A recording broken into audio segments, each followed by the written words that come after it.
الله أكبر. أشهد أن لا إله إلا الله.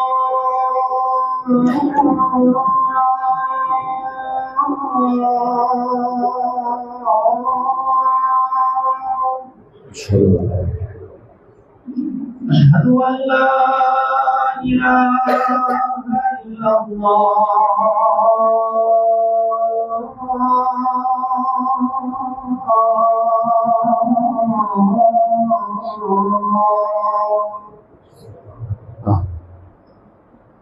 أشهد أن محمدا رسول الله.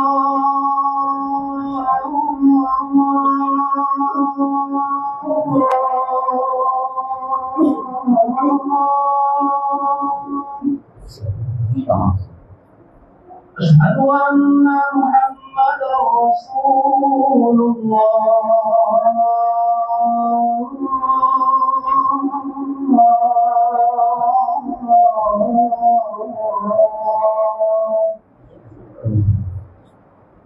حي على الصلاة.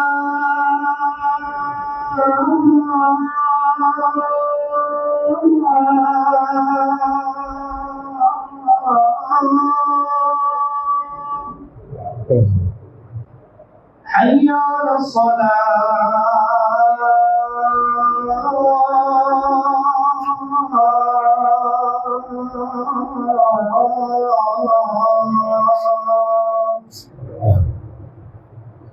حي على الفلاح.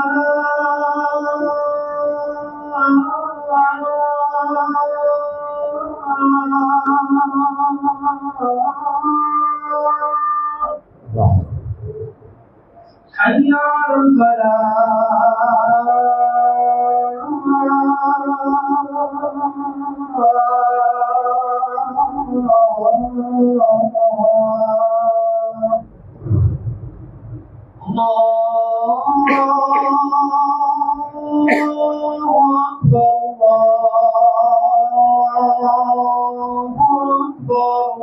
الله أكبر. لا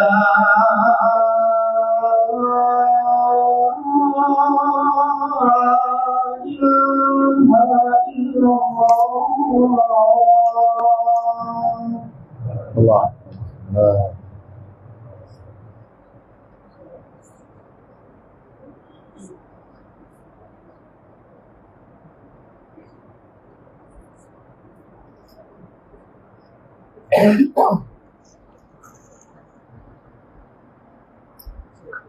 إن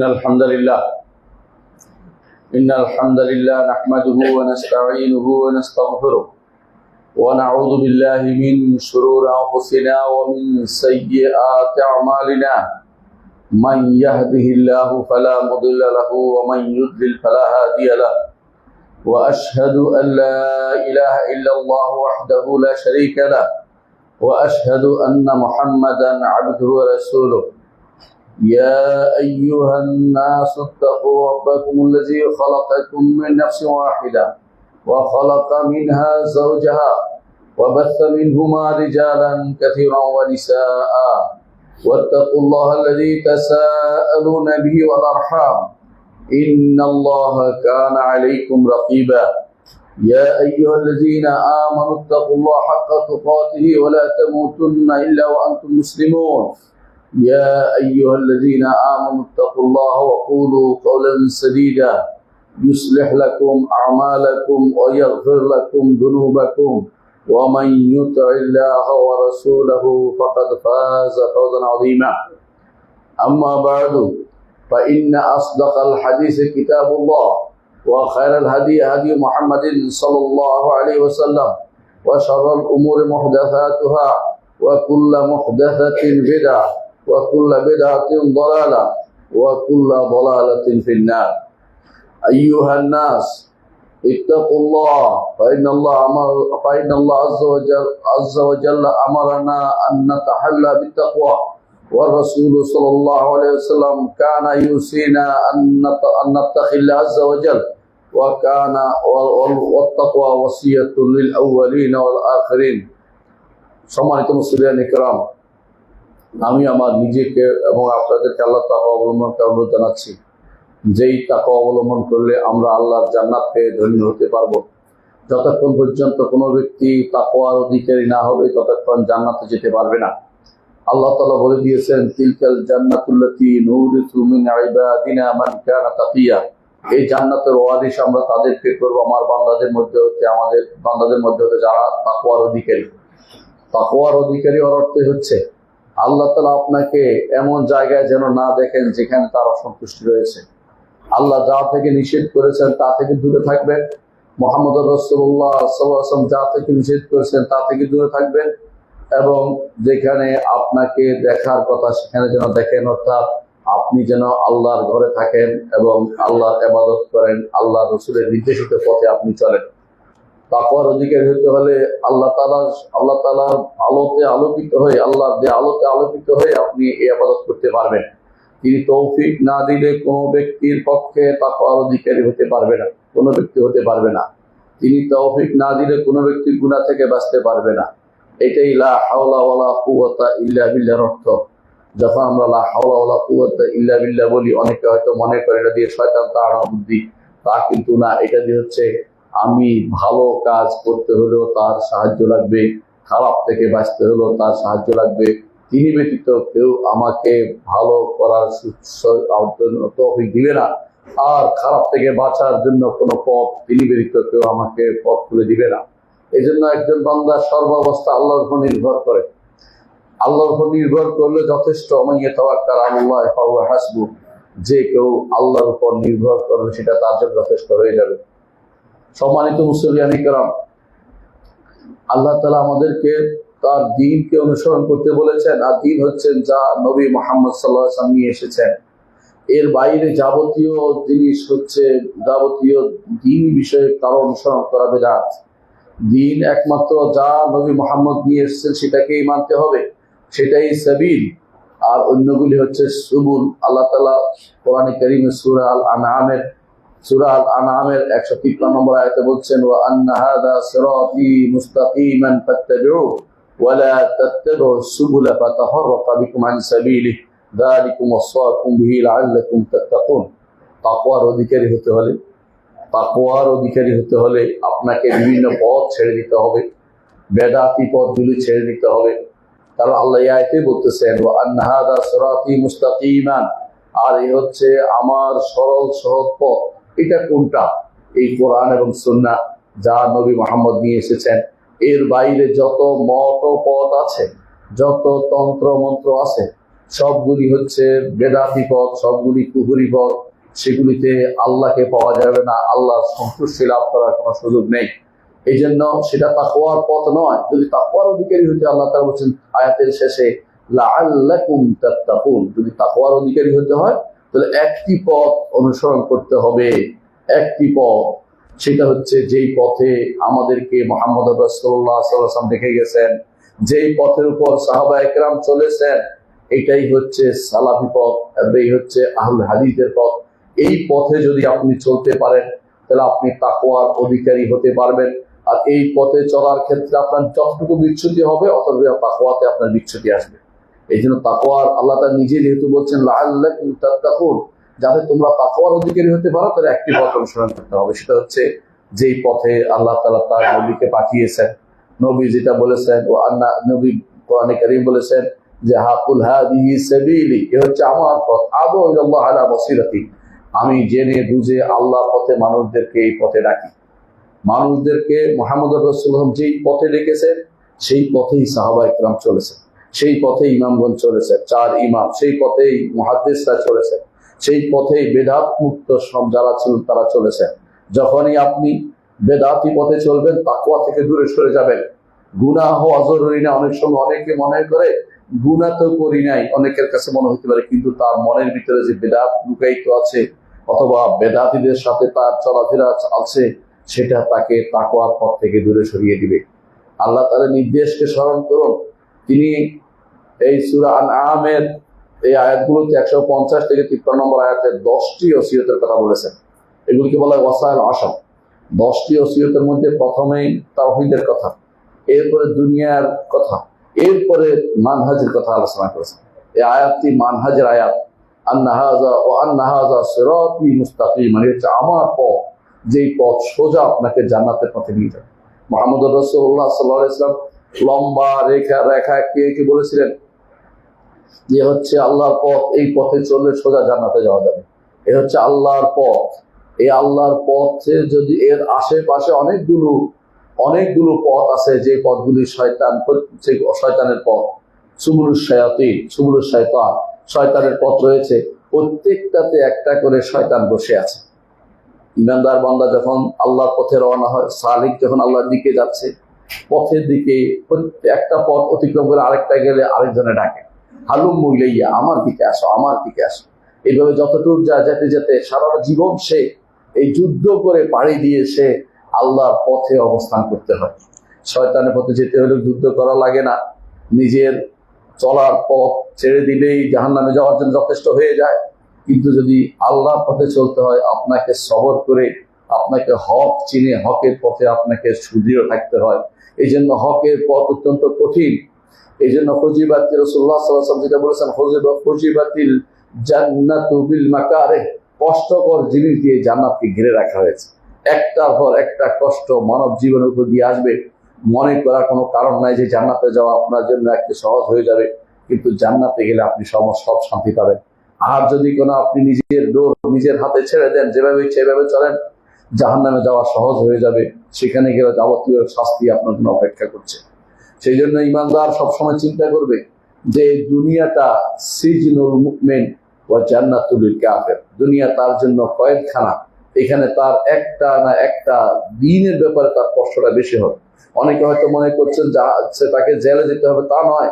তার দিনই কষ্ট, প্রতি মুহূর্ত তার বিভিন্ন রকমের কষ্ট তার উপর ভর করে। সে অনেক কিছু সহ্য করে যায়, তারপর সে আল্লাহর সাথে সাক্ষাৎ করবে। ইয়া আইয়ুহান নাস ইন্নাকা কাদিহুন ইলা রাব্বিকা কাদহান ফামুলাকি, হে মানুষ, তুমি তোমার রবের সাথে সাক্ষাতের আগে বিশাল সময় তুমি কষ্ট করে আসবে। এই কষ্টটাই তার জন্য জান্নাতের পথকে উন্মোচিত করে দিবে। আর যদি মনে করে যে আমি যেমনি ইচ্ছে এমনি চলবো, কোন দিন রাসূল কিভাবে চলেছে সেটা জানবো না, সাহাবায়ে কেরাম কিভাবে চলবে সেটা জানবো না, তাহলে জাহান্নামে যাওয়ার জন্য যথেষ্ট হবে। কারণ কুল্লু বিদআতিন দালালা ওয়া কুল্লু দালালাতিন ফিন্নার। মুহাম্মদুর রাসূলুল্লাহ সাল্লাল্লাহু আলাইহি ওয়াসাল্লাম অনেকগুলো তিনি বলেছেন যে এই উম্মত অনেকগুলো ভাগে বিভক্ত হবে। একটি ব্যতীত সবাই জাহান্নামে যাবে, একটি ব্যতীত সবাই জাহান্নামে যাবে। একটি কোনটি? যে পথে মুহাম্মদুর রাসূলুল্লাহ সাল্লাল্লাহু আলাইহি ওয়াসাল্লাম তার সাহাবীরা চলেছেন, রাসূলটা বলে দিয়েছেন আপনাকে এই পথটি অনুসরণ করে চলতে হবে।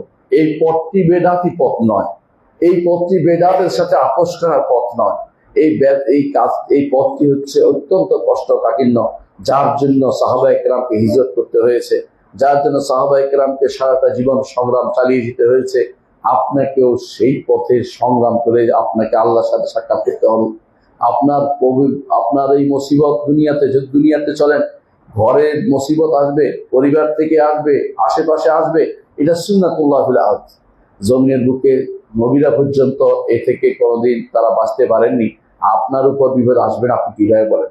সালাফি পথে চলতে গেলে অনেকগুলো কষ্ট করতেই হয়, স্বাভাবিক জিনিস। আপনাকে কত রকমের কথা শুনতে হবে, আপনাকে তার হিসাব নেই। আলামাতু আহলিল বিদআহ আল ওয়াকিয়াতু ফি আহলিল আযার, বেদাতির কাজে হলো আপনাদেরকে বিভিন্ন ভাবে খারাপভাবে চিত্রায়িত করবে।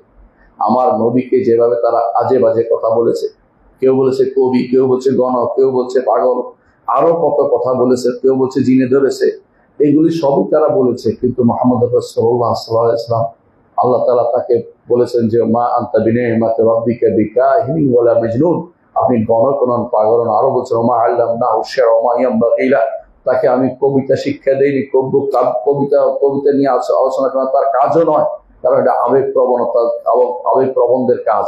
সুতরাং যারা আল্লাহর নবীর পথে চলতে চায়, সাহাবীদের পথে চলতে চায়, তারা কিছুটা বাধার সম্মুখীন হবেই হবে। ঘরে হবে, বাইরে হবে, মানুষের দ্বারা হবে, আক্রান্ত হবে, খারাপ কথা বলবে, সেগুলিকে স্বাভাবিকভাবে নিতে হবে।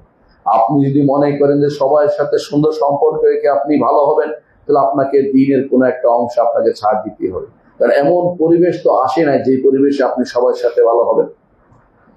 যদি সবাই আহলুস সুন্নাহ ওয়াল জামাতের অনুসারী হতো, সবাই যদি সালাফি হয়ে যেত, সবাই যদি আহলুল হাদিসদের পথের মাসলাকের অনুসারী হতো, তাহলে আপনি তাদের সাথে আপনি বলতেন যে আমি একটা ভালো পরিবেশে আলহামদুলিল্লাহ কার সাথে আমি লেনদেন করছি আমার চিন্তার বিষয় নয়, কার সাথে আমি বসছি।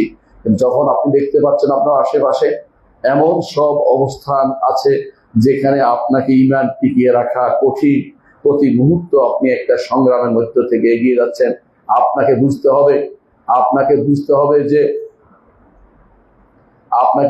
হবে যে এই এই পরিবেশে আপনাকে ঈমান রক্ষা করা সবচেয়ে কঠিন কাজ। মুহাম্মদ রাসূলুল্লাহ সাল্লাল্লাহু আলাইহি ওয়াসাল্লাম এই জন্য বলেছেন যে জ্বলন্ত অঙ্গার হাতে নেয়ার মতো অবস্থা তৈরি হবে। জ্বলন্ত আগুনের যে কয়লার টুকরা, যেটা আগুন রয়েছে, এটা হাতে নিলে যে অবস্থা হবে, এই অবস্থা হবে ঈমানদারদের ঈমানের। সুতরাং আপনি এখানে এত সহজে আপনি পার পেয়ে যাবেন এটা বলার কোনো কারণ নেই। অনেকে আছে অবস্থা দেখে হাল ছেড়ে দেয় যে আমি আর কত কষ্ট করবো, হাল ছেড়ে দেয়, এত ঈমানদারের কাজ হতে পারে না। ঈমানদার এই জিহাদ চালিয়ে যাবে, এই যুদ্ধ চালিয়ে যাবে, এই সংগ্রাম চালিয়ে যাবে, মৃত্যু সেই সংগ্রাম চালিয়ে যাবে। তো যখন ফেরেশতারা যখন তাকে বলবে যে ইন্নাল্লাযীনা ক্বালু রাব্বুনাল্লাহ সুম্মা ইসতাকামু তাতানাজ্জালু আলাইহিমুল মালায়েকাতু আল্লা তাখাফু ওয়া লা তাহজানু ওয়া আবশিরু বিল জান্নাতি আল্লাতী কুনতুম তুআদুন। ফেরেশতারা মৃত্যুর সময় সুসংবাদ দিবে, সেই সুসংবাদ পাওয়া পর্যন্ত একজন ঈমানদার ব্যক্তি মনে করবে যে আমাকে সংগ্রাম চালিয়ে যেতে হবে। এটার নাম হচ্ছে ইস্তেকামা, দ্বীনের উপর সুদৃঢ়তা, যে আমি যেটা মেনেছি এটার উপর চলবো, এখান থেকে এক বিন্দু আমি ছাড় দেব না। এটাকেই হচ্ছে ঈমানদারের সুদৃঢ়তা, এটা ইস্তেকামত বলে। এইটা যদি অবলম্বন করতে পারেন, মৃত্যুর সময় ফেরেশতা আপনাকে সুসংবাদ জানাবে, আর মৃত্যুর পরে আপনার জন্য জান্নাত অপেক্ষা করছে, জান্নাতের নেয়ামত অপেক্ষা করছে। আপনার প্রশ্নের উত্তর দেওয়া সহজ হয়ে যাবে, আপনার জন্য আর কোনো কষ্ট নেই। হাজার হাজার বছর আপনি কবরে যদি থাকেন, এরপরে যদি কোনো হাসরের মাঠে উঠতেই হবে আপনাকে, উঠার পরে কত বছর, এরপরে আর জান্নাতে গেলে কত বছর, তার হিসাব নাই। শুধু কিছুদিন দুনিয়ার বুকে একটু কষ্ট করে এই দিনের উপরে সুপ্রতিষ্ঠিত থাকার জন্য আপনাকে চেষ্টা চালিয়ে যেতে হবে। সম্মানিত মুসল্লিয়ানে কেরাম, যে আয়াতের কথা আমি বলেছি, আয়াতের মূল জিনিস হচ্ছে এটা যে আমাদেরকে দিনের উপরে সুপ্রতিষ্ঠা, যে দিন মুহাম্মদ রাসূলুল্লাহ সাল্লাল্লাহু আলাইহি ওয়াসাল্লাম রেখে গেছেন তার সাহাবীদের মাধ্যমে, সেই পথে আমাদেরকে চলতে হবে। এর বিপরীত পথ হচ্ছে বেদাতীদের পথ। আর বেদাতীরা বহু রকম বেদাতি আছে। কোনো বেদাত মানুষকে কাফের বানিয়ে দেয়, কোনো বেদাত মানুষকে ফাসিক বানিয়ে দেয়। আর সমস্যা হচ্ছে গুনাহগারের চেয়ে বেদাতটা আরো ভয়াবহ। কেন গুনাহগারের চেয়ে বেদাত ভয়াবহ? কারণ গুনাহ করার মাধ্যমে মানুষের ভিতরে অপরাধ বোধ থাকে, সে আল্লাহর কাছে গুনাহ মাফ চায়, যখনই সুযোগ পায় গুনাহ মাফ চায়। কিন্তু যে ব্যক্তি বেদাত করেছে, সে ব্যক্তি এটাকে দিন মনে করে, এই জন্য সে তওবা করে না, বরং সে মনে করে আরেকজনকে কিভাবে আমার মতের ভিতরে ঢুকাতে পারে, এই চিন্তা সে বিপদ থাকে। এই জন্য আহলুল বিদআহ বড় ধরনের, এরা দিনের প্রতি খেয়ানতকারী, বেদাতীরা দিনকে নষ্টকারী। রাসূলুল্লাহ সাল্লাল্লাহু আলাইহি ওয়াসাল্লাম জন্য তাদের ব্যাপারে সাবধান করেছেন, বলেছেন ইয়াকুম ওয়া মুহদাসাতিল উমুর ফা ইন্না কুল্লা মুহদাসাতিন বিদআ ওয়া কুল্লা বিদআতিন দালালা ওয়া কুল্লা দালালাতিন ফিন্নার। সাবধান, তোমরা নতুন উত্থাপিত যাবতীয় বেদাত থেকে দূরে থাকবে। বেদাতীদের মধ্যে দিন থেকে বেরিয়ে গেছে এমন বেদাতও আছে, বেদাত করতে করতে দিন থেকে চলে গেছে, যেমন সাবাইরা, যেমন রাফিদিরা, যেমন বাবিয়ারা, বাহাইয়ারা, যেমন আগা খানিরা, এমনকি যারা দুরুজ বলেন, যাদেরকে মুসাইরি বা আলমী বলেন, এরা দিন থেকে বেরিয়ে গেছে। বিশাল গোষ্ঠী কাদিয়ানীরা, এরা দিন থেকে বেরিয়ে গেছে। একটা সময় তারা হয়তো প্রথমে মনে করছে একটু আমরা অন্য কথা বলছি, অন্য কথা একটু যেতে এক সময় দিন থেকে তারা বেরিয়ে গেছে। ঠিক জাহমিয়ারাও দিন থেকে বেরিয়ে গেছে। জাহমিয়াদেরকে তাকফীরের ব্যাপারে সালফে সালেহীন বহু গ্রন্থ লিখেছে, তাদের গ্রন্থে রদ্দ আলাল জাহমিয়া তারা বই লিখেছেন। কেন? এই জাহমিয়াদের দ্বারা যেন আক্রান্ত না হয়। জাহমিয়ারা কারা? জাহমিয়ারা হচ্ছে তারাই যারা দ্বীনের মৌলিক জিনিসে বিভ্রান্তি তৈরি করেছে, আল্লাহর নাম গুণ অস্বীকার করেছে, তারা জাবরিয়া হয়ে গেছে। জাহমিয়ারা জাবরিয়া ছিল। ঠিক অনুরূপভাবে মুতাজিলা গোষ্ঠী এসেছে, যারা আবার কাদারিয়া হয়েছে। এরপরে আশারি গোষ্ঠী এসেছে, মাতুরিদি গোষ্ঠী এসেছে। এই গোষ্ঠীগুলি সবই জাহমিয়াদের ছোট ভাই, এদের অধিকাংশই জাহমিয়াদের পথ অনুসরণ করে চলে। আশারি মাতুরিদি তখনকার আকীদা যা ছিল, তখন তাদেরকে আমরা সরাসরি জাহমিয়া বলতে পারতাম না, কিন্তু বর্তমান আকীদা তারা জাহমিয়া আকীদায় পোষণ করে। বেশিরভাগ আশারি মাতুরিদিরা বর্তমানে আল্লাহকে সর্বত্র বিরাজমান মনে করে, আরশের উপর মনে করে না, অথবা তাদের মধ্যে একটা গোষ্ঠী মনে করে তিনি আগে যেখানে ছিলেন এখনো সেখানে, অথবা আগে যেভাবে ছিলেন এখনো সেভাবে। তারা কোনোভাবেই আল্লাহকে আরশের উপর মানতে রাজি হয় না, যা কোরআন এবং সুন্নাহর সম্পূর্ণ বিরোধী, যা সলবে সালেহীন নীতির বিরোধী। এমনভাবে তারা আল্লাহর সিফাতকে অস্বীকার করে, আল্লাহর গুণকে অস্বীকার করে, আল্লাহ তাআলার শরীয়তের বিভিন্ন জিনিসকে তারা অস্বীকার করে। এই জাতীয় লোকগুলি কি আপনি মনে করতে পারেন যে এই মানুষগুলো এখন আর নাই? কথা ঠিক নয়। বিকুল্লে কওমিন ওয়ারিস, প্রতিটি জাতির ওয়ারিস থাকে, এই ওয়ারিস গুলি এখন রয়ে গেছে। আপনি তাদের বক্তব্য এমন ভাবে পাবেন মানুষের মধ্যে, যাদেরকে আপনার আশেপাশে গুড়গুড় করছে, এদের সাথে আপনি তাদেরকে পেয়ে যাবেন। সুতরাং তাদের ব্যাপারে সাবধান না হলে আপনার ঈমানের খতরা রয়েছে, আপনার ঈমান ক্ষতিগ্রস্ত হওয়ার সম্ভাবনা রয়েছে। এই জন্য আপনাকে জানতে হবে যে বেদাতীদের প্রকার সম্পর্কে। বেদাতীদের মধ্যে যারা কাফের হয়ে গেছে বা কুফরির পর্যায়ে চলে গেছে, ওদের ব্যাপারটা ভয়াবহ। এদের থেকে আপনি দূরে থাকা ফরজ। এদের সাথে আপনি উঠা বসা করা ইসলামিক শরীয়তের বৈধতা নেই, এইটা আপনাকে জানতেই হবে। কোনো রকমই তাদের সাথে, কোনো অজুহাতেই তাদের সাথে বসার কোনো সুযোগ নেই। এখন বলতে পারেন বেদাত তো বহু রকমের আছে, আমাদের এখানে তো কত বেদাতি থাকতে পারে। বেদাত মানুষ কিছু না কিছু করে, বিভিন্ন রকম বেদাতির বিভিন্ন প্রকার আছে। এক নম্বর প্রকার হচ্ছে ওই সমস্ত বেদাতি যারা জাহেল এবং মোকাল্লেদ, যা দ্বীন সম্পর্কে ভালো জানে না, আরেকজন অনুসরণ করে চলে আসছে, এরা হচ্ছে এমন ধরনের কিছু জাহেল রয়েছে। আরেক ধরনের জাহেল আছে যারা দ্বীন সম্পর্কে কোনো গুরুত্ব দেয় না, দুনিয়া নিয়ে ব্যস্ত হয়ে রয়েছে, দুনিয়া নিয়ে ব্যস্ত হয়, এমন সব কাজ করে, বেদাতি কাজ করে চলেছে, এরাও বেদাতি।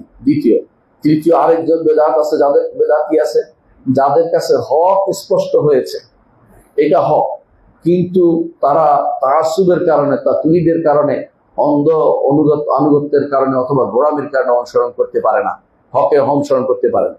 আরেক দল আছে যাদের কাছে হক স্পষ্ট হয়েছে এটা হক, কিন্তু নিতে পারতেছে না। কি জন্য? তার মধ্যে এবং আপনার মধ্যে একটা শত্রুতা আছে, আপনার কথা সে নিবে না, আগে থেকে শত্রুতা প্রকাশ করে আসছে, সে যত যাই বলুক আমি নিব না। যেমন মুহাম্মদ রাসূলুল্লাহ সাল্লাল্লাহু আলাইহি ওয়াসাল্লামের শত্রুরা জানতো যে মুহাম্মদ রাসূলুল্লাহ হকের উপর ছিল, কিন্তু তাদের অনেকে সেটা নিতে পারতো না। বড় বড় শত্রু যারা ছিল, কেন শত্রুতা করতো? তারা বলতো যে তার সাথে আমার শত্রুতা রয়েছে। যেমন রাসূলুল্লাহ সাল্লাল্লাহু আলাইহি ওয়াসাল্লামের বিরোধী যারা ইহুদি ছিল, ইহুদি সর্দার বলেছিল, তার ভাইকে বলছিল, হুয়াই ইবনে আখতাব তার ভাইকে বলছিল যে হুয়া কি সেই ব্যক্তি? বলা হয় হুয়া সেই, যার কথা আমাদের কিতাবে উল্লেখ করা হয়েছে। বলে তোমার মওকিফ কি? তুমি তাকে কিভাবে নিবে? বলছে তার সাথে আমার শত্রুতা। কেন? বনি ইসমাইল তার নেতৃত্ব নিয়ে বনি ইসমাইলে চলে গেল নেতৃত্ব, আমরা তো বনি ইসরাইল, আমাদের কাছে না এসে বনি ইসমাইলে চলে গেল কেন? সেই জন্য বনি ইসহাকের নেতৃত্ব থাকলো না, আমরা সেটা নিব না। এই হচ্ছে শত্রুতা। এই জাত শত্রুতার কারণে অনেকে হক নিতে পারে না। হক না নেওয়ার বহুত কারণ আছে, বেদাতি হওয়ার অনেকগুলো কারণ আছে, এটাও একটা প্রকার, যারা হক নিতে পারছে না কারণ এই ব্যক্তি দাড়ির সাথে তার শত্রুতা রয়েছে, এই জন্য নিচ্ছে না। আর সরাসরি এই তো গেল চতুর্থ বা তৃতীয়, 3 নম্বর যাদের অবস্থা। আর একটা গোষ্ঠী আছে সরাসরি বেদাতিকে আহ্বান করছে, সরাসরি বলছে আল্লাহর কোরআনকে সৃষ্ট বলছে, আমাদের কাছে থাকা কোরআনকে তারা সৃষ্ট বলছে। এরা বেদাতিকে আহ্বানকারী, এরা বই লিখছে, এরা মানুষদেরকে এদিকে আহ্বান করছে, এবং এদের সাথে যদি আপনার চলাফেরা হয় তা আপনিও বেদাতি, কোনো সন্দেহ নেই। আল্লাহ তাআলা বলছে ইন্নাকা ইযাম মিসলুহুম, আপনি তাদের মতো হয়ে যাবেন যদি তাদের সাথে আপনি বসেন। এই জন্য তাদের সাথে চলাফেরা করার কোনো অর্থই হয় না। ষষ্ঠ আরেক ধরনের বেদাতি আছে যারা বেদাত গোপন করে রেখেছে, প্রসার করে না, এরাও বেদাতি। এই শেষের 2 শ্রেণী বাদে প্রথম শ্রেণীর কি আমাদের কি আচরণ হবে এটা আমাদের জানতে হবে।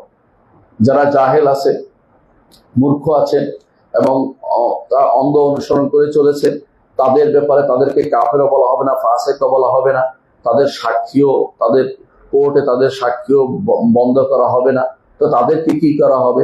তাদেরকে শরীয়তের বিধান জানানো হবে, তাদেরকে দাওয়াত দেওয়া হবে, তাদেরকে দাওয়াত দিতে হবে উদু ইলা সাবিল রাব্বিকা বিল হিকমাতি ওয়াল মাউইজাতিল হাসানা। তাদেরকে যেটা আল্লাহ তাআলা বলছেন যে হিকমতের সাথে, উত্তম উপদেশের সাথে তাদেরকে হকের দিকে আহ্বান জানানো হবে। এটা হচ্ছে ঈমানদারের কাজ। এরা কারা? যারা মুকাল্লিদ এবং যারা জাহেল তাদেরকে। দ্বিতীয় হচ্ছে যারা হক থেকে বিমুখ হয়ে আছে, দুনিয়ার প্রতি মোহ থাকার কারণে হক চিনতে চায় না, পড়তে চায় না, দুনিয়ামুখী হয়ে রয়েছে, তাদের ব্যাপারে আপনার কি কাজ? তাদের উপর আপনার কাজ হবে যে তাদেরকে আপনি বেশি বেশি করে দ্বীনের কথা বলবেন, কোরআন এবং সুন্নাহ দিয়ে তাদের ওয়াজ বেশি বেশি করে করবেন, নসিহত করবেন। যে ওয়াজের কাজ আমাদের আলেমরা করে থাকে, এই সমস্ত ফতোয়ার মধ্যে ওয়াজের আলোচনাগুলি করা হয়ে থাকে। 3 নম্বর, যার কাছে হক প্রতিষ্ঠা হয়েছে হক কিন্তু নিচ্ছে না কেন, সে নিবে না এটা এই জন্য, গ্রহণ করবে না এই জন্য যে সে আমার বাপদাদা ভালো ছিল তাদের কথাই শুনবো, বাপদাদা কি তাহলে ভুল করেছে, আমার ওস্তাদ কি ভুল করেছে, আমরা অমুক প্রতিষ্ঠানের ছাত্র, আমরা আমাদের লক্ষ লক্ষ অনুসারী রয়েছে, আমরা কি এটা ছেড়ে দিতে পারি, এই জন্য একটা গোষ্ঠী আছে। এদের মধ্যে আরেকটা গোষ্ঠী আছে যারা শত্রুতার কারণে একে অপরকে নিচ্ছে না। এই 2টা গোষ্ঠী আমরা বুঝতে পারি। এদের সাথে আমাদের মুআমালা কি হবে, এরা হচ্ছে ফাসিক। ইমাম ইবনে কাইয়িম রাহমাতুল্লাহ আলাইহি ভাগটা করেছেন তার তুরুকুল হুকমিয়ার মধ্যে, যারা আপনাদের মধ্যে তালেবে ইলম আছে বইটা পড়বেন 254 পৃষ্ঠায়। এই অবস্থাতে আপনার কাজ কি? যাদের সম্পর্কে বলেছি 3 শ্রেণীর কথা বলেছি, আরো কিছু শ্রেণী বাকি আছে। যে যাদের যে 3 শ্রেণী, যারা 1 নম্বর হচ্ছে জাহেল মুকাল্লিদ, জানে না কিছু। আরেক নম্বর হচ্ছে দুনিয়াদার, আর দিনের উপরে গুরুত্ব দেয় না। আরেক শ্রেণী হচ্ছে হক স্পষ্ট কিন্তু শত্রুতার কারণে নিতে চায় না, অথবা নিতে চায় না তার অন্ধ অনুসরণের কারণে। এদের ব্যাপারে আপনার দায়িত্ব হবে যে আপনি তাদেরকে বিল হিকমাতি ওয়াল মাউইজাতিল হাসানা, উত্তম উপদেশ এবং হিকমতের সাথে তাদেরকে দাওয়াত দিবেন, অথবা রিফক, তাদের সাথে কোমল ব্যবহার করবেন, যেমন ইমাম আহমদ ইবনে হাম্বল শাসকদের সাথে করতেন। বর্তমানে শাসকদের বেশিরভাগই এই শ্রেণীর লোক। তাদের সাথে আপনার কাজ হবে তাদের সাথে বিল হিকমাতি ওয়াল মাউইজাতিল হাসানা আও রিফক, তাদের সাথে উত্তম উপদেশ এবং উত্তম হিকমতের সাথে এবং কোমল ব্যবহারের সাথে শরীয়তের দিকে আহ্বান জানাবেন। দ্বিতীয়ত, তাদেরকে কখনো কখনো তাদের সাথে আপনি আলোচনায় যাবেন, জিদাল বিল্লাতি আহসান, যে উত্তম আলোচনা, সে আলোচনা যাবেন, ঝগড়ার জায়গায় নয়, বা লোক ডাকার মতো নয়, বা ডিবেট প্রমাণ করার জন্য নয়, অথবা তথাকথিত সামাজিক যোগাযোগ মাধ্যমের ব্যক্তির আহ্বানে নয়, যারা আপনাকে বিভ্রান্ত করবে, আপনার বক্তব্য দিয়ে সারা দুনিয়া তাদের বক্তব্য ছড়িয়ে দেওয়ার সুযোগ পাবে, এইটা আপনাকে করতে দেওয়া যাবে না। একান্ত ভাবে তাদের সাথে বসে আলোচনার সুযোগ আপনার রয়েছে এই সমস্ত লোকদের সাথে, যাদের কথা আমরা বলেছি। কখনো কখনো তাদের সাথে আলোচনা করেছেন সাহাবায়ে কেরাম, যেমন ইবনে আব্বাস রাদিয়াল্লাহু আনহু খারিজদের কাছে গিয়ে তাদেরকে বুঝিয়ে বলেছেন, তাদের মধ্যে একটা বিশাল গোষ্ঠী আবার ফিরে চলে এসেছে। এদের মধ্যে কখনো এদের সাথে আচরণ কি হবে? এদের সাথে আচরণ আপনাকে কখনো কখনো তাদের সাথে আপনাকে পরিত্যাগ করে যেতে হবে। যেমন হাজরুল মুবতাদা, বেদাতকে পরিত্যাগ করতে হবে। এদের সাথে কখনো তাদের সাথে কথা বলা মন্দ, যদি এটা কাজে দেয়, যদি বলে কথা না বললে সে আমার কথা শুনবে, তখন সেটা আপনাকে অবস্থা অনুসারে ব্যবস্থা নিতে হবে। কথা না গেলে, তার সাথে কথা না বললে কাজ দিবে, তাহলে কথা বলবেন না। এবং যদি মনে করেন যে এদের সাথে কথা বললে উপকার, তখন তাদের সাথে কথা বলবেন। এটা ওই সময় যখন তারা দাইলাল বেদানা, বেদাতি আহ্বানকারী না হয়। আমরা তাদের কথাই বলেছি। আর যদি মনে করেন যে এদের সাথে আলোচনা করলে, এদের সাথে চললে আমার ক্ষতি হবে, দিনের ক্ষতি হবে, তাহলে অবশ্যই আপনাকে তাদের সাথে দূরে থাকতে হবে। সলভেশন এই জন্য তারা তাদের সাথে বসতে নিষেধ করতেন, তাদের পড়াশি হতে নিষেধ করতেন, তাদেরকে সম্মান করতে নিষেধ করতেন, তাদের সাথে কথা বলতে নিষেধ করতেন, তাদেরকে সালাম দিতে নিষেধ করতেন, এবং তাদেরকে সুন্দর নামে ডাকতে নিষেধ করতেন, এবং তাদের মুখে হাসি মুখে তাদের সাথে দেখা সাক্ষাৎ করতে নিষেধ করতেন। যদি এই অবস্থা হয়, অষ্টম, তাদের করতে দিল তাদের সাথে তাদের কথা শোনা থেকে দূরে থাকতেন, এবং কখনো কখনো তাদের সাথে পরামর্শ দরকার হয়, পরামর্শ তারা করতেন না। এটা ওই সমস্ত লোকদের যাদের ব্যাপারে আপনি জানেন যে এরা হক চিনেছে কিন্তু নিতে পারছে না বিভিন্ন কারণে। যে কারণটা আমরা বলেছি, যে যারা মনে করছে যে আমরা বাপদাদাকে ভুল করেছে নাকি, অথবা যারা মনে করছে যে এর সাথে আমার শত্রুতা আছে, তার বিরুদ্ধে আমি যাব, তাদের সাথে আচরণ হবে যে অবস্থা অনুসারে। যদি দেখেন যে তাদের সাথে কথা বললে ভালোভাবে কথা বলে, আর যখন যদি উপকার পাচ্ছেন না আপনি কোনোভাবেই, তখন তাদেরকে যেটা বলেছি 9টি কাজ আমাদের সভাপতি বলছেন করতে, অর্থাৎ কোনোভাবেই তাদের সাথে আপনার আচরণ হবে না। আপনি এই যেমন প্রতিদিন আপনি বলেন যে আপনার ফাসিক ফাজির বিদআত তাদের সাথে আমি সম্পর্ক রাখি না, আবার সকালে তাদের সাথে আপনি সম্পর্ক করেন, এটা শরীয়তের নীতির ভিতরে পড়ে না। এই জন্য এই কাজগুলো থেকে আপনি দূরে থাকবেন। এগুলি লিখেছেন, আমি যা বলেছি, বকর আবু যায়েদ রাহিমাহুল্লাহ তার একটা কিতাব আছে হাজরুল মুক্তাদা, এই গ্রন্থে আছে। সেখান থেকে তালেবে ইলমদের জন্য সেখানে পড়ার জন্য অনুরোধ থাকবে, বইটা যেন সবাই পড়ে নেয়। আরো ভালো ভালো বক্তব্য সেখানে আছে। হাজরুল মুক্তাদের বইটা আরবিতে যারা পড়তে পারেন পড়ে নেবেন। এ হচ্ছে আমাদের কর্মকাণ্ড। রাষ্ট্রপ্রধানের তাদের সাথে কি সম্পর্ক, কি কাজ করবে? রাষ্ট্রপ্রধানের 1 নম্বর কাজ হচ্ছে তাদেরকে, রাষ্ট্রপ্রধান বা যাদেরকে আল্লাহ ক্ষমতা দিয়েছে, রাষ্ট্রপ্রধান হন বা ক্ষমতাসীন যে কোনো দায়িত্বশীল ব্যক্তি হন, তার অধীনস্থ যদি কেউ থাকে এরকম কাজ করে, তো তাদের ব্যাপারে প্রথম তাদেরকে শারীরিক আঘাত করা শরীয়তে অনুমোদিত। এর প্রমাণ হচ্ছে একবার ওমর রাদিয়াল্লাহু আনহুর কাছে সাবির ইবনে আইসেল আসলো। সাবির ইবনে আইসেল এসে কোরআনের এক আয়াতের বিরুদ্ধে এক আয়াত লাগিয়ে দিলে, একটার বিরুদ্ধে ওইটা লাগাচ্ছে। এটা দেখে তিনি বললেন যে একটা খেজুরের ডাল নিয়ে আসো। খেজুরের ডাল আনার পরে তিনি তাকে পিটাইতে আরম্ভ করলেন। বললেন যে কিছুক্ষণ বললেন যে মাথা থেকে ওইটা গেছে, বলে হওয়া গেছে। এরপর তাকে ছেড়ে দিলেন যে তোমার এটাই তোমার শাস্তি। যারা কোরআনের একটা বিরুদ্ধে একটা লাগিয়ে বসে থাকে, আল্লাহ এবং রাসূলের বক্তব্যকে শুধু বিবেক দিয়ে যারা বলতে থাকে, তাড়িয়ে দেয়, বিবেকে এটা বলে না, বিবেকে এটা বলে না, তাদেরকে এই শাস্তি, শাসকের তার কর্তব্য এই শাস্তি দেয়া। কখনো কখনো যদি তাদেরকে হত্যা পর্যন্ত সেটা গড়াতে পারে, কারণ বেদাতকে বন্ধ করার জন্য হত্যার এই নীতি শাসকের জন্য নেয়া বৈধতা রয়েছে। যেমন কে করেছেন, আলী ইবনে আবি তালিব রাদিয়াল্লাহু আনহু সাহাবাঈদেরকে আগুনে পুড়িয়ে মেরেছিলেন। যদিও পরবর্তীতে আবু ইবনে আব্বাস বলেছেন আগুনে পুড়িয়ে মারার বিষয়টি শুধুমাত্র আমি জানি আল্লাহর সাথে খাস কোনো বান্দা যেন না করে। আমি যদি সেখানে থাকতাম আলীকে নিষেধ করতাম, আলী রাদিয়াল্লাহু নিষেধ করতাম তিনি যেন আগুনে পুড়িয়ে না মারেন। অর্থাৎ এত কঠিন শাস্তি তিনি দিয়েছেন। যখন তারা বেদাতিরা বলেছিল তিনি আলীকে, আল্লাহ আলীর প্রতি তারা উলুহিয়ত, অর্থাৎ আলী অনেক কিছু করতে পারে, এই কথা তখন বলল। বর্তমানে রাফেজিরা এই কথাই বলে, বর্তমানে রাফেজিরা একই কথা বলে, যাদের প্রতি আমাদের মানুষরা আজ জানে না। এই কারণ হচ্ছে আমরা মানুষকে সাবধান করছি না, মানুষদেরকে তাদের আকীদা বিশ্বাস সম্পর্কে কখনো সাবধান করি না। এই জন্য তারা যা ইচ্ছে তা বলে যাচ্ছে। এখন মানুষগুলি ধীরে ধীরে যেন শিয়ায় পরিণত হয়েছে, কারণ মানুষদেরকে সাবধান করতে পারি নাই। আমাদের বেদাত নীতি কি আচরণ হবে এটা আমরা শিখাইতে পারি নাই কোনোদিনই। সেই জন্য অবস্থা তৈরি হয়েছে। শাসকের দায়িত্বের ভিতরে একটা তাহলে কি করা, তাদেরকে শারীরিক আঘাত করা। যদি এটা যথেষ্ট না হয় তখন তাদেরকে পুড়িয়ে ফেলে মারা। এটা আলী রাদিয়াল্লাহু আনহু করেছেন, আমরা পড়ার কথা বলবো না, তাদেরকে হত্যা পর্যন্ত গড়ালো সেটা করা যাবে। এর প্রমাণ হচ্ছে, আরেকটি প্রমাণ হচ্ছে ইয়াজিদ ইবনে গাইলান দিমাশকিকে ইয়াজিদ ইবনে আব্দুল মালিক তাদেরকে শুলে চড়িয়েছিলেন। কি জন্য? কাদারি মতবাদের কারণে। কাদারি মতবাদ কিসের নাম? কাদারি মতবাদ হচ্ছে কেউ যদি বলে আল্লাহ তাআলা আমার সবকিছু নির্ধারণ করেননি, সে ব্যক্তি কাদারি। কেউ যদি বলে যে শুধু জন্ম মৃত্যু, বিবাহ শুধুমাত্র নির্ধারিত, অথবা বলে যে আল্লাহ আমার খারাপটা হওয়া নির্ধারিত করেননি, আমি গুনাহ করবো এটা নির্ধারণ করেননি, তাহলে সেই ব্যক্তি কাদারি মতবাদের লোক। কেউ যদি বলে যে আমি করব বলে আল্লাহ লিখছে, আল্লাহ স্বাধীনভাবে লেখেন, নির্ধারণ করে লেখেন নাই, তাহলে সেই ব্যক্তিও কাদারি মতবাদের লোক। এই কাদারি মতবাদের লোকের প্রধান আহ্বানকারী ছিল গাইলান দিমাশকি। এদের এই আহ্বানকারী গাইলান দিমাশকিকে ইয়াজিদ ইবনে আব্দুল মালিক উমর ইবনে আব্দুল আইজ রাহমাহুল্লাহর পরবর্তী খলিফা, তিনি তাকে শুলে চড়িয়েছিলেন এই কারণে যে সে মানুষদের মধ্যে বিভ্রান্তিকর আকীদা ছড়িয়ে দিচ্ছে, যে আকীদার ক্ষেত্রে বিভ্রান্তি ছড়িয়ে দিচ্ছে। এই বেদাতি আকীদার যারা ধারক বাহক আহ্বানকারী তাদেরকে সেরকম শাস্তি দেওয়া শাসকের জন্য বৈধতা রয়েছে। আরো আমরা দেখতে পাই যে পরবর্তী শাসকদের মধ্যে মারওয়ান আল জাহাদির ওস্তাদ, অর্থাৎ মারওয়ান ইবনে মুহাম্মদ, সর্বশেষ যে উমাবী খলিফা ছিল তার ওস্তাদ ছিল জাদ ইবনে দিরহাম। এই জন্য তাকে বলা হচ্ছে মারওয়ান আল জাহাদি। তাকে হত্যা করেছে খালেদ আব্দুল্লাহ আল কাসরি। কেন হত্যা করেছে? এই জন্য যে সে বলতো এই কোরআন আল্লাহর কালাম নয়, এই কোরআন আল্লাহর কালাম নয়, আল্লাহ মুসার সাথে কথা বলেন নাই, এগুলি, এবং সে এইগুলির কারণে তাকে হত্যা করা হয়েছে। অথচ এগুলি আমাদের দেশে একটি গোষ্ঠী এখন অহরহ বলছে, এগুলির উপরে বই লিখে ফেলছে, এগুলি আপনাদের হাতের নাগালের মধ্যে আছে, এগুলি ছড়িয়ে দেওয়া হচ্ছে।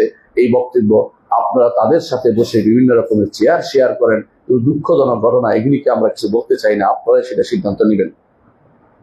আর একজনের ঘটনা আপনারা জানেন, জাহাম ইবনে সফওয়ানকে হত্যা করেছে সিলম ইবনে আহওয়াজ আল কিরমানি। তিনিও শাসক ছিলেন, শাসক হিসেবে তার হত্যা করার দায়িত্ব ছিল। কারণ শাসক দেখেছে যে জাহাম ইবনে সফওয়ানের কারণে আকীদা বিনষ্ট হয়ে যাচ্ছে, মানুষের আহলুস সুন্নাত ওয়াল জামাত নষ্ট হয়ে যাচ্ছে, ঈমান ক্ষেত্রে ক্ষতিকর প্রভাব পড়েছে, তখন তিনি এইটাকে বন্ধ করার জন্য তাকে হত্যা করেছেন। সিলম ইবনে আহওয়াজ আল কিরমানি। এটাও অনুরূপভাবে খলিফাতুল মুসলিমিন হাল্লাজকে হত্যা করেছেন, হোসাইন ইবনে মনসুর আল হাল্লাজকে হত্যা করেছেন, তখনকার দিনের সমস্ত ফকি এবং সমস্ত মুহাদ্দিস, সমস্ত ফকি সমস্ত উলামা একমত হয়ে তাকে কাফের বলেছেন।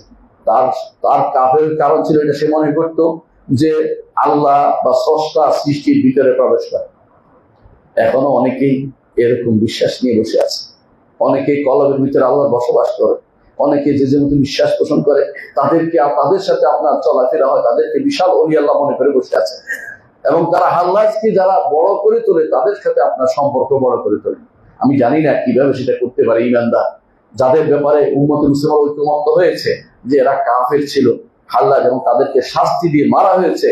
আপনারা তাদের জন্য কারামতি জাহির করতেছেন যে তিনি হাল্লাজের রক্ত থেকে যেটা বলছে সেটাও আনাগল বলেছে, এটা মিথ্যা কথা, ডাহাত কথা। এবং হাল্লাজের নামে বিভিন্ন রকম মিথ্যা কথা। হাল্লাজ আসলেই শয়তান ছিল এবং সবচেয়ে খারাপ প্রকৃতির, দুষ্ট প্রকৃতির লোক ছিল, যারা স্রষ্টাকে সৃষ্টির ভিতরে বিশ্বাস করে। স্রষ্টাকে সৃষ্টির ভিতরে যারা বিশ্বাস করে তারা কখনো সহি বিশুদ্ধ আকীদার মানুষ নয়। তাদের শাস্তি হাল্লাজের মতো হয় উচিত বলে আমরা মনে করি। শাসকের দায়িত্ব সেটা বাস্তবায়ন করা, ব্যক্তি পর্যায়ে সেটা নয়। অনুরূপভাবে খলিফাতুল মুসলিমিন, তখনকার আব্বাসী খলিফারা সোহরাওয়ার্দীকে হত্যা করেছে, নাম হল সোহরাওয়ার্দী আল মাকতুল। এই সোহরাওয়ার্দীর অনুসারে এখনো রয়েছে। এরাও সোহরাওয়ার্দীরাও যে বিভিন্ন রকম বিভ্রান্তি তৈরি করেছে, আল্লাহকে স্রষ্টাকে সর্বত্র বিরাজমান বলে সব জায়গায়, এদেরকে খলিফাতুল মুসলিমিন হত্যা করেছে। যারা আল্লাহকে আশুদ্ধ মানে না, এরকম লোক তখনকার সময় ছিল না। যখন অনারবরা ইসলাম গ্রহণ করেছে, তাদের ইসলাম গ্রহণ করার আগেই তারা মাথার ভিতরে আল্লাহ সম্পর্কে খারাপ ধারণা পোষণ করে বসে আছে, সেটা নিয়ে তারা এসব কাজ করেছে। আর এই জন্য তাদেরকে শাস্তি দেওয়া হয়েছিল। তাহলে বোঝা গেল যে রাষ্ট্র প্রধানের দায়িত্ব সেটা আমাদের দায়িত্ব নয়, কিন্তু আমাদের দায়িত্ব তাদের সাথে সাবধান করা। তাদের সাথে যে 9টা কাজ করছে বলছে, 9টা কাজ কোনোটাই করা যাবে না। তাদের সাথে বসলে অসুবিধা কোথায়? অনেকে বলতে পারে আমরা তাদের সাথে দাওয়াত দেওয়ার জন্য বসছি, তাদেরকে দাওয়াত দিতে হবে। ভালো কথা, খুব ভালো কথা। এটাই অনেকে বলে থাকেন, দাওয়াত দেওয়ার জন্য তাদের সাথে বসি, তাদের সাথে চলাফেরা করি, তাদেরকে দাওয়াত দিতে পারি, এই জাতীয় কথাগুলি বলেন। দাঈলাল বিদআহ একটা হচ্ছে, আমরা একটু আগেও বলেছি, তাও দিতে পারবেন তাদের সাথে যে ব্যক্তি জাহেল মোকাল্লিদ, অথবা যে ব্যক্তি দুনিয়াদার, দিন সম্পর্কে কিছু শিখতেছে না তাকে, অথবা যে ব্যক্তি হক জেনেছে কিন্তু সাহস করছে না সেটাকে গ্রহণ করা তাকে। কিন্তু যে ব্যক্তি দাঈলাল বিদআহ, বেদাতকে আহ্বানকারী, তাকে আপনি কিসের দাওয়াত দিবেন?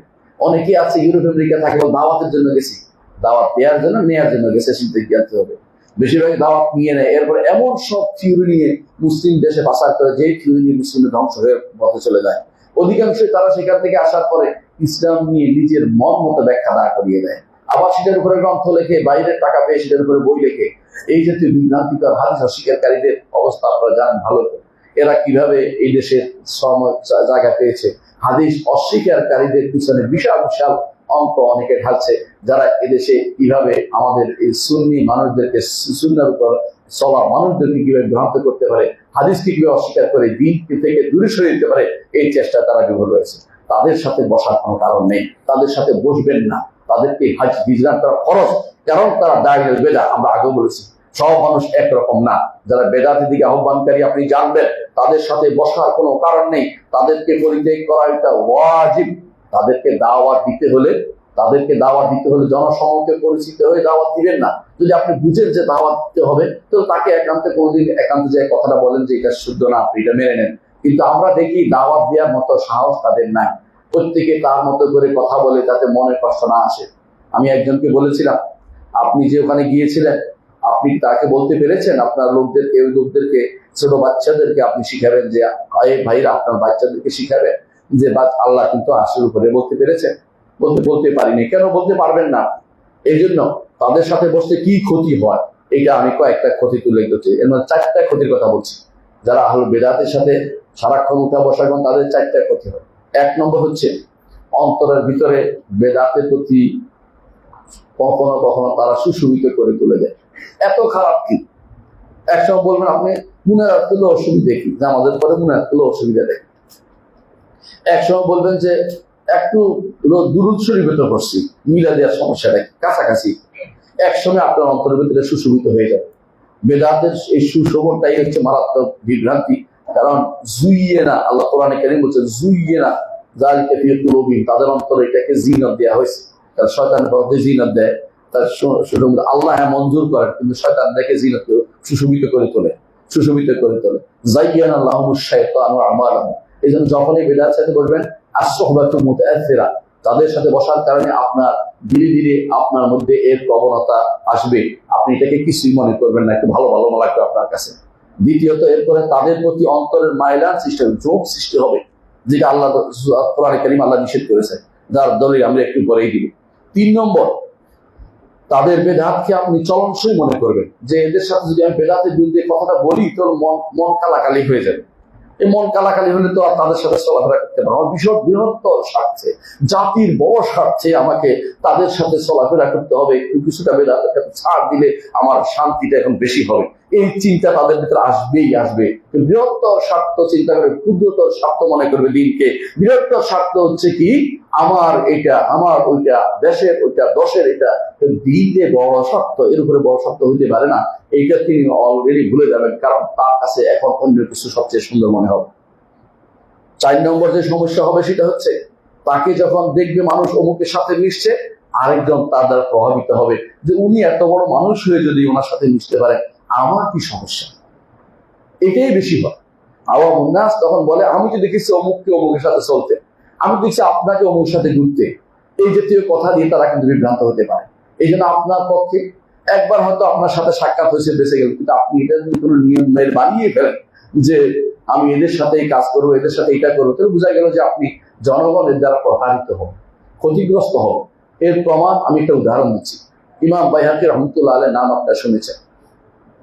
ইমাম বাইহাকি রহমতুল্লাহ আলাইহি আবু ইসমাইল আস-সাবুনির ছাত্র, সালাফিরা ইমামদের ছাত্র, বড় আলেমের ছাত্র ছিলেন, বড় আলেমের ছাত্র ছিলেন। অনুরূপভাবে আমি আবু যর হারাবির কথা বলি, তিনি একজন আলেম ছিলেন, তিনি ছিলেন বেদাতি। তো ইমাম তিনি ছিলেন আশারি বেদাতি। তো তিনি ইমাম বাইহাকি রহমতুল্লাহ আলাইহি তিনি ইমাম আবু সাবুনির কাছেও পড়েছেন, এই জন্য তিনি হাদিস নিয়েছেন। কিন্তু তার মনে হলো যে তখনকার সময় বড় আলেম হচ্ছে ইবনে ফোরাক। ইবনে ফোরাকের কাছে আবু বকর ইবনে ফোরাক, ইবনে ফোরাক তো বড় আলেম, তার কাছে যাইয়া দেখি না কি হয়। ও দেখতে গেছে আর যারা প্রভাবিত হয়ে গেছে। এবং তার জীবনের বিশাল অংশ, এই মুহাদ্দিসরা সাধারণত কখনো খারাপ আকীদায় বিশ্বাসী হয়নি, কিন্তু উনি এদের মধ্যে প্রথম উনি মারাত্মক খারাপ আকীদায় বিশ্বাসী হয়েছে। আল্লাহ তাআলার জন্য সিফাতের অনেকগুলো অস্বীকার করেছে এবং বিভিন্ন রকমের আয়াতে তাওয়িল করেছে। এই ইবনে ফোরাক থেকে তিনি নিয়েছেন। ওস্তাদ খারাপ হলে ছাত্র খারাপ হয়, এই জন্য তার কাছে পড়ার পরিণতি হয়েছে। অনেকে হয়তো বলে দেখে আসি, অসুবিধা কি, দেখতে দেখতে ভালো লেগে যাবে। অনেক সময় মানুষের সাথে কথা বললে তার দ্বারা প্রভাবিত হতে পারে, তার দ্বারা আপনি প্রভাবিত হয়ে যাবেন। এই যে বেদাতীদের অনেকগুলো সূত্র আছে। আপনি জানেন জাহাঙ্গীর সফওয়ান কেন এরকম পেয়েছিল? জাহাঙ্গীর সফওয়ান ছিল বাগ্মী, সে অনেক সুন্দর বক্তৃতা করতে পারত। তার স্ত্রীও বাগ্মী ছিল, সেও জায়গায় জায়গায় বক্তৃতা করত। এই দুজনের বক্তৃতার কারণে পুরো এলাকা, যেখানে যেখানে তারা বক্তব্য দিয়েছে, নিশাপুর থেকে শুরু করে পুরো এলাকা তাদের অনুসারী হয়ে যাচ্ছিল। সেজন্য খলিফাতুল মুসলিমিন কঠিনভাবে সেখানে সেই পদক্ষেপ নিয়েছেন যে এইটা ছাড় দেওয়া যায় না। সুতরাং যেটা বলছিলাম আপনাকে, তাহলে বোঝা গেল যে এদের সাথে বলার কারণে সাধারণ মানুষ কিন্তু ক্ষতিগ্রস্ত হবে। তারা মনে করবে এরাও ঠিক আছে, উনিও ঠিক, উনিও ঠিক। এরপরে তারা হক কথা যারা বলবে তাদের পথে একটা ছুরি মারা হয়। এটা কারণ তখন কেউ হক কথা বলে তাকে বলে সে কট্টর, অমুক কট্টর, অমুক মাদখালি, অমুক ওইটা, এই জাতীয় নামগুলো দিবে তখন। কারণ তারা মনে উনি খুব ভালো আছে, উনি সবার সাথে মিশে চলে, আর উনি শুধুমাত্র সবার সাথে মিশে না। অথচ হকের পথে তিনি অটল থাকার কারণে তাকে এখন গালি খেতে হচ্ছে, তাকে এখন খারাপভাবে চিত্রায়িত করা হচ্ছে। আমি যেটা বলছিলাম সেটা হচ্ছে, এরা এই 4টি ক্ষতির কাজ করে। কেউ যদি বেদাতের সাথে আপনি উঠা বসা করে, কোন বেদাতি? আবারও বলছি, দাঈল বেদা, যে বেদাতি আহ্বানকারী, যাদের কর্মকাণ্ড বেদাতি, যাদের চিন্তা চেতনা বেদাতি, যাদের শিক্ষা বেদাতি, যাদের লেখনী বেদাতি, তাদের সাথে আপনার চলাফেরার কোনো কারণ থাকতে পারে না। এর অর্থ হচ্ছে আপনি দাওয়াতকে ক্ষতিগ্রস্ত করবেন। এটা আমাদের কোনোভাবেই গ্রহণযোগ্য হতে পারে না। আমি কিছু দলিল দিব এখন, যে দলিলের মধ্যে আপনি বুঝবেন কেন সেটা নেওয়া যায় না। অনেকেই বলেন অমুকের বক্তব্য তমুকের বক্তব্য আনেন, খণ্ডিত বক্তব্য দিয়ে কথা বলা যায় না। যদি ও আলেমদের সাথে আপনি সাক্ষাৎ করেন, তারা আপনাকে নিষেধ করবে যে এরকম বেদাত ছেড়ে চলা যাবে না। বেদাতের ধরন উল্লেখ করে দিবেন, দেখবেন যে কি তারা বলে দিবে এরকম বেদাত সাথে তোমাদের চলার কোনো কারণ নেই। এই জন্য আপনাদেরকে বলছি, আয়াতগুলি শোনেন। আল্লাহ তাআলা কোরআনে কারীমে সূরা মুজাদালার 22 নম্বর আয়াতে বলছেন, লা তাজিদু কওমান ইউমিনুনা বিল্লাহি ওয়াল ইয়াউমিল আখির ইয়াওয়াদুনা মান হাদ্দাল্লাহু ওয়া রাসূলাহু ওয়ালাউ কানু আবাআহুম আও আবনাআহুম আও ইখওয়ানাহুম আও আশিরাতাহুম। আপনি ইমানদার, যে আল্লাহ এবং আখিরাতে ইমানদার কাউকে পাবেন না যে যারা আল্লাহ রসুলের সাথে শত্রুতা পোষণ করে, দ্বীনের সাথে শত্রুতা পোষণ করে, আকীদার সাথে শত্রুতা পোষণ করে, ঈমানের সাথে শত্রুতা পোষণ করে, এদের সাথে কোনো বন্ধুত্বপূর্ণ সম্পর্ক হতে পারে না। তাদের ইনশাআল্লাহ উল্লেখ করেছেন এই আয়াতের মধ্যে। আরেকটি আয়াতে তিনি বলেছেন, ইমাম কুরতুবী রাহমাতুল্লাহ বলছেন যে আল্লাহ তাআলার বাণী, ওয়ালা তাকানু ইল্লাযীনা যালামু ফাতামাসসাকুমুন নার, যারা জালেম তাদের প্রতি আপনি ঝুঁকে যাবেন না, তাহলে আপনাকে আগুন স্পর্শ করবে। ওমা লাকুম মিন দুনিল্লাহি মিন আউলিয়া সুম্মা লা তুনসারুন, তোমাদের জন্য তো আল্লাহ ছাড়া কোনো ওয়ালি নেই, তোমাদেরকে তাহলে কেউ সাহায্য করবে না যদি তোমরা তাদের সাথে বসো। সূরা হুদের 113 নম্বর আয়াত। ইমাম কুরতুবী রাহমাতুল্লাহ আলাইহি বলেন, এই আয়াতে হিজরাত ও আহলে বেদাত থেকে পরিত্যাগ করার নির্দেশনা দেওয়া হয়েছে। বেদাত থেকে পরিত্যাগ করে তাদের সাথে বিমুক্ত তাদের সাথে সম্পর্ক ত্যাগ করার নির্দেশনা দেওয়া হয়েছে। আরেকটি আয়াত আল্লাহ তাআলা বলেছেন সূরা আনআমের 68 নম্বর আয়াতে, ওয়াইযা রাআইতাল্লাযীনা ইয়াখুযুনা ফি আয়াতিনা ফাআরিদ আনহুম, যখন আপনি দেখবেন যে আমাদের আয়াতে, আমাদের কোরআন আয়াতে কেউ কেউ খাউফ করতেছে, অযথা কথা বলতেছে যেগুলি বলার নয়, ফাআরিদ আনহুম, তাদের থেকে মুখ ফিরিয়ে নেবেন। হাত্তা ইয়াকুযু ফি হাদিসিন গায়রি, তাহলে যাতে ততক্ষণ না তারা অন্য কোনো কথায় প্রবৃত্ত হয়। ওয়াইমা ইউনসিয়ান্নাকা শাইতানু বা'দা যিকরা ফালা শয়তান ফালা তাকুল বা'দা যিকরা মা কাওমি যালিমিন, শয়তান যদি ভুলিয়ে দেয়, স্মরণ করিয়ে দেওয়ার পর তাদের সাথে আপনি বসবেন না, জালেমদের সাথে বসবেন না। সূরা আনআমের 68 নম্বর আয়াত। ইমাম কুরতুবী বলেন, এই আয়াতে আল্লাহ তাআলা নির্দেশ দিয়েছেন যারা এই জাতীয় ঝগড়ায় লিপ্ত হয় না কেন, কোরআন এবং সুন্নাহ একটা বলেছে তারা দিল আকল দিয়ে, এই জাতীয় লোক আহলুল খুসুমা, এদের সাথে আহলুল বিদআহ, মুজালাসাতুল কুফার, এবং বক্তব্য শোনা যাবে না, তাদের সাথে সম্পর্ক তৈরি করা যাবে না।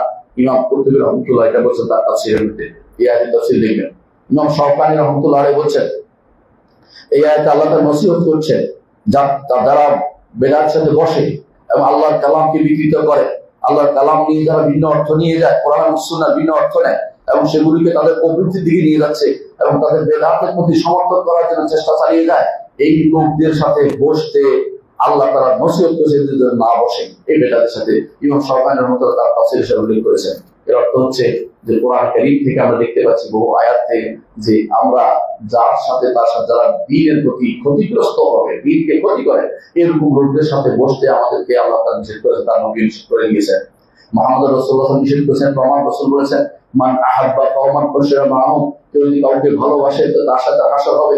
এবং রাসূল সাল্লাল্লাহু আলাইহি ওয়াসাল্লাম আরো বলেছেন, আল মারউ মান আহাব্বা, একজন মানুষ তার সাথে হাসর হবে যাকে সে ভালোবেসেছে, যাকে সে ভালোবেসেছে। মুত্তাফাকুন আলাইহি।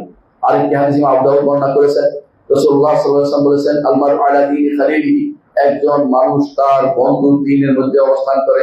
ফালিয়ানজুর আহাদুকুম মান ইউখালিল, তোমাদের একজন দেখে কার সাথে তার বন্ধুত্ব হচ্ছে। সুতরাং আপনি বেদাতের সাথে বন্ধুত্ব হলে আপনি বিপদে পড়বেন, হাউজে কাউসারের পানি থেকে আপনি মুক্ত নাও পেতে পারেন। যদি বেদাতের বন্ধুত্ব হয়, যদি অন্তরের টান থাকে তার প্রতি, তাহলে তার সাথে আপনার হাসর হবে, এটা আপনাকে দেখতে হবে। ষষ্ঠ আরেকটি হাদিস রাসূলুল্লাহ সাল্লাল্লাহু আলাইহি ওয়াসাল্লাম বলেছেন, আল আরওয়াহু জুনুদুন মুজান্নাদা, মানুষের রূহগুলো হচ্ছে সেনাবাহিনীর মতো, সেনাবাহিনী যেমন জুনুদুন মুজান্নাদা, তারা একই বেজের সবাই চিনি, একই রকম তাদের কর্মকাণ্ড। সাধারণত একটা পাখি তার সমগোত্রের সাথে মিশে, এই জন্য দুনিয়ার মুখে আপনি বেদাতের সাথে বাস কবুতরের সাথে বাজের সাথে মিশে, আপনি যদি বেদাতের সাথে মিশে, বোঝা গেল আপনার তার প্রতি টান রয়েছে। এই টানটা আহলুস সুন্নাত ওয়াল জামাতের নীতি বিরুদ্ধ, সেটা হতে পারে না। আমরা তাদেরকে বলছি যারা দায়ীল বেদাত, তাদের সম্পর্কে বলছি, আপনাকে সেই পদ্ধতি অবলম্বন করতে হবে। আপনার জানতে হবে যে এর সাথে বসার অর্থ হচ্ছে যে আমার অন্তর ধীরে ধীরে খারাপের দিকে চলে যাচ্ছে, আমি সে পথে চলতে পারি না। আরেকটি হাদিসে রাসূলুল্লাহ সাল্লাল্লাহু আলাইহি ওয়াসাল্লাম বলেছেন, জালিসুস সালেহ জালিসুস সু, উদাহরণ দিয়েছেন। জালিসুস সালেহ কি? উত্তম যার সাথে বলবেন সেটাকে, সেই ব্যক্তি যা আতরের সুগন্ধ, আতর বিক্রেতার মতো সুগন্ধি পাবেন, হয় আতর পাবেন না সুগন্ধি পাবেন। আর যে ব্যক্তি না হলকি হয় আগুন পাবেন, অর্থাৎ কামারের হাপারের সাথে বসার মতো আগুন পাবেন, নইলে আগুনের হুলকে এসে আপনার গায়ে পড়বে। এবং কার সাথে বসবেন আপনি সিদ্ধান্ত নেবেন যে আপনি বেদাতের সাথে কতটুকু আন্তরিক হবেন, সেটা আপনার দেখার বিষয় রয়েছে। অনুরূপভাবে রাসূলুল্লাহ সাল্লাল্লাহু আলাইহি ওয়াসাল্লাম বলেছেন যে এমন একটা সময় আপনি কিছু লোক এমন সব হাদিস চালাবে, যে হাদিস তুমি শোনো তো বাপদাদাও শোনেনি, অর্থাৎ এমন সব কথা বলবে যেগুলো আমাদের দ্বীনের কোনো বিষয় না, নিজের প্রবৃত্তি অনুসরণ করে কথা বলবে। রাসূলুল্লাহ সাল্লাল্লাহু আলাইহি ওয়াসাল্লাম বলেছেন, ইয়াকুম ওয়া ইয়াহুম, সাবধান, তোমাদেরকে সাবধান করেছে, তাদের সাথে তোমরা কোনো বসবাস করতে পারবে না। আরেকটি আয়েশা রাদিয়াল্লাহু আনহা বলেছেন যে যখন তুমি দেখবে কিছু মানুষ কোরআনের কিছু অংশ এক অংশ বিরুদ্ধে এক অংশকে নিয়ে একটার বিরুদ্ধে একটা খাবি লাগাই দিচ্ছে, যেমন অনেকে কি করে আল্লাহ আরশের উপর আছে এটার সাথে আল্লাহর মাইনাস সিফাতকে অস্বীকার করে লাগিয়ে দেয়, এরকম কিছু হয়ে এখন করছে অনেকে। এইটা আপনি দেখতে পাবেন, লাগিয়ে দিয়ে এখন সবটাকে জায়েজ করার জন্য ব্যস্ত হয়ে পড়ে, যে আল্লাহ সর্বত্র বিরাজমান বলার জন্য ব্যস্ত হয়ে পড়ে। নাউযুবিল্লাহ, এটা কুফরি মতবাদ, আপনি জানেন। এরকম কিছু হলে আয়েশা রাদিয়াল্লাহু আনহা বলছে উলাইকাল্লাযিনা সাম্মাহুমুল্লাহ, আল্লাহ এদেরকে কোরআনে বলছেন যে ফি কুলুবিহিম যায়গুন, তাদের অন্তরে বক্রতা রয়েছে। বা আম্মাল্লাযিনা ফি কুলুবিহিম যায়গুন, সূরা আলে ইমরান এই আয়াতের মধ্যে আল্লাহ তাআলা তাদের সম্পর্কে সাবধান করেছেন। আরেকটি হাদিসে রাসূলুল্লাহ সাল্লাল্লাহু আলাইহি ওয়াসাল্লাম বলেছেন লিকুল উম্মাতিন মাজুসুন, হাদিসটাকে শেখ উল্লেখ করেছেন শেখ বকরা বসে, এইগুলো উম্মাতিন মাজুসুন, প্রত্যেকটি উম্মতের মাজুস আছে। মাজুস মানে যারা তাকবীর অস্বীকারী রয়েছে, এরা রয়েছে। ওয়া মাজুসু উম্মতি আল্লাযী ইয়াকুলুনা লা তাকবীর, আমার উম্মতের মধ্যে তারাই মাজুস যারা বলবে তাকবীর নাই। ঈদ মারে দুপুরা কাউলুহ, এটা হলো আমার জায়গা, বলার জায়গা। তাদের অসুস্থ হয়, তাদেরকে সাক্ষাৎ দেখা, তাদেরকে দেখতে যাবেন না, শুশ্রূষা করতে যাবেন না। ও ওই মা তুফারা তার সাথে মরে গেলে তাদের জানাজায় হাজির হবেন না। অর্থাৎ যারা দায়ের বেদা কুফরি বেদার দিকে আহ্বানকারী, তাদের জানাজায় হাজির হওয়া এটা রাসূলুল্লাহ সাল্লাল্লাহু আলাইহি ওয়াসাল্লাম আদর্শ বিরোধী। আর জানাজা নয়, যদি তাদের সাথে আপনি সারা জীবন চলাফেরা করেন, এটা আপনার জন্য খারাপ কাজ হবে। এই জন্যই আমাদের ভাইরা এখন পীরানমুখী, আমরা দেখতে পাচ্ছি, নাম ধরেই বললাম, যারা বাহুদীদের সাথে তার সম্পর্ক বুঝতেই পারেনি, কারণ আকীদা সম্পর্কে জানেন, তাদের আকীদা জানেনি, না জানার পর বেহুদা আবেগ দিয়ে তারা মনে করছে যে এই করবে সেই করে ফেলবো, ওরা এই করছে সেই করেছে। তারা কিছুই করে নাই, ফিলিস্তিনের জন্য কিছু করে নাই, মুসলিমদের জন্য কোনোদিন কিছু করে নাই। তারা মুসলিমদের জন্য, তারা শুধুমাত্র মুসলিমদেরকে পিছন থেকে ছুরিকাঘাত করেছে। আর যদি আপনি তাদের সাথে চলাফেরা করেন, তাদেরকে যারা ভালোবাসে, তারা বিভিন্ন রকম আছে, আমরা বলেছি, কিন্তু তাদের দায় বেদা যারা আছে, যারা রাজনীতির বা রব্জের দিকে আহ্বান জানাচ্ছে, যারা তথাকথিত আলে বাইতের কথা বলে খণ্ডন করছে, তাদের থেকে আপনাকে অবশ্যই সাবধান হতে হবে। আমরা কিছু উদাহরণ দিচ্ছি রাসূলুল্লাহ সাল্লাল্লাহু আলাইহি ওয়াসাল্লাম জীবনী থেকে। রাসূলুল্লাহ সাল্লাল্লাহু আলাইহি ওয়াসাল্লাম কাব বিন মালিক এবং তার সাথীকে হাজির করেছেন। দেখুন, শিরক কুফর ছিল না, বেদাত ছিল না, গুনাহ ছিল। গুনাহ করার পরে রাসূল হাজির করেছেন, কারণ রাসূলের সাথে সাহাবীদের সাথে কথা না বলে তাদের ক্ষতি হবে সেই জন্য। কিন্তু যদি কোনো এমন হয়, আমরা আগেও বলেছি, গুনার সাধারণ গুনার কারণে কাউকে পুরোপুরি পরিত্যাগ করা যায় না। তার সাথে হবে এরকম যে যদি সে কথা না বললে ফিরে আসে, তার কথা না বলবেন। আর যদি সে কথা না বললে আরো বেশি উল্টাপাল্টা করে, তো তার সাথে চলাফেরা করবেন। কত পার্থক্য এখানে। কারণ হচ্ছে এগুলো গুনাহগার। কাব বিন মালিক রাদিয়াল্লাহু আনহু তখনকার সময় একটা গুনাহ করেছেন, কি তিনি যান না, রাসূলের সাথে যুদ্ধে যান না, কিন্তু কোনো বেদাতি নয়, কোনো শিরকি নয়, কোনো কিছু নয়। এরকম কিছু সাহাবাদের মধ্যে ছিলেন না, আলহামদুলিল্লাহ, কোনো বেদাতি সাহাবাদের মধ্যে পাওয়া যায় না। সুতরাং বোঝা গেল যে একটা গুনার কারণ রাসূল পরিত্যাগ করেন, আর আপনি বেদাতের কারণে পরিত্যাগ করতে পারেন না। তার দায়ীর বেদাতি আহ্বানকারী তাকে পরিত্যাগ করতে পারেন না, দুর্ভাগ্যের বিষয়। রাসূলুল্লাহ সাল্লাল্লাহু আলাইহি ওয়াসাল্লাম যায়েনব বিনতে জাহশ রাদিয়াল্লাহু আনহা, তিনি একদিন সাফিয়া রাদিয়াল্লাহু আনহা সম্পর্কে বলেছেন যে ইহুদির মেয়ে, এতেই রাসূলুল্লাহ সাল্লাল্লাহু আলাইহি ওয়াসাল্লাম রেগে তার রেগে গেছেন এবং বলেছেন 2 মাস তার সাথে তিনি সম্পর্ক রক্ষা করেননি, কারণ এটা ছিল কঠিন। যে কাউকে তাইর করা গুনার কাজ, গুনাহ, কোনো বেদাত না, শিরক না, কুফরি কোনো কিছু ছিল না। তারপরে তিনি তাকে হাজির করেছেন, পরিত্যাগ করেছেন কিছুদিনের জন্য। এইটা হচ্ছে রাসূল আদর্শ হিসেবে শিখে নিতে হবে, যে এখানে অল্প জায়গা সেখানে রাসূল কোথাও দেখিয়েছেন, কারণ এটার কারণে ফিরে আসবে সেই জন্য। আর যেখানে কঠিন জায়গা, সেখানে আপনি কিভাবে তাদের সাথে এত এত মিল দেখাতে পারেন। যে জন্য আজ আমরা এই যুদ্ধের কারণে আমরা বুঝতে পারলাম যে এই দেশে কত রাফেজি বাস করে। তাহলে আমরা বুঝতে পারতাম না মানুষের ভিতরে আকীদা বিভ্রান্ত মানুষ কত আছে। এখন আমরা বুঝতে পারছি তাদের প্রতি যে আপনার মায়না টান হচ্ছে, ঝোঁক হচ্ছে। এটা কি কারণ হচ্ছে? আপনি বিশুদ্ধ আকীদার খবর রাখেন না, মানহাজের খবর রাখেন না, এই জন্য আপনার সেদিকে টান হয়ে যাচ্ছে। রাসূলুল্লাহ সাল্লাল্লাহু আলাইহি ওয়াসাল্লাম এক কবর, উঁচু কবরওয়ালা ব্যক্তিকে আবু দাউদ বর্ণনা করেছেন, যতক্ষণ পর্যন্ত কবর না ভাঙছে ততক্ষণ তার সাথে তিনি কথা বলেন নাই। অনুরূপ রাসূল আবু হাদিসটা মনে আছে, রাসূল বায়াত নেন নাই এক ব্যক্তিকে, যে ব্যক্তির হাতে তার তাবিজ ছিল, এটা আপনাদের মনে আছে। রাসূলুল্লাহ সাল্লাল্লাহু আলাইহি ওয়াসাল্লাম এই জন্য এইভাবে যেখানে দেখতেন যে এখানে কোনো এমন কিছু আছে যে কারণে তাকে হাজির করলে ঠিক হয়ে যাবে, সেটা তিনি করতেন। আপনারও সেটা করা দরকার। আপনাদের ইবনে ওমর রাদিয়াল্লাহু আনহু যখন একবার বলেছিলেন যে আমি রাসূলুল্লাহ সাল্লাল্লাহু আলাইহি ওয়াসাল্লাম এইটা করতেন, আমি এটা করবো, তখন বলছে তোমার সাথে কথাই বলবো। এর কেন বলেছেন? যাতে করে সে এই অবস্থা থেকে ফিরে আসে।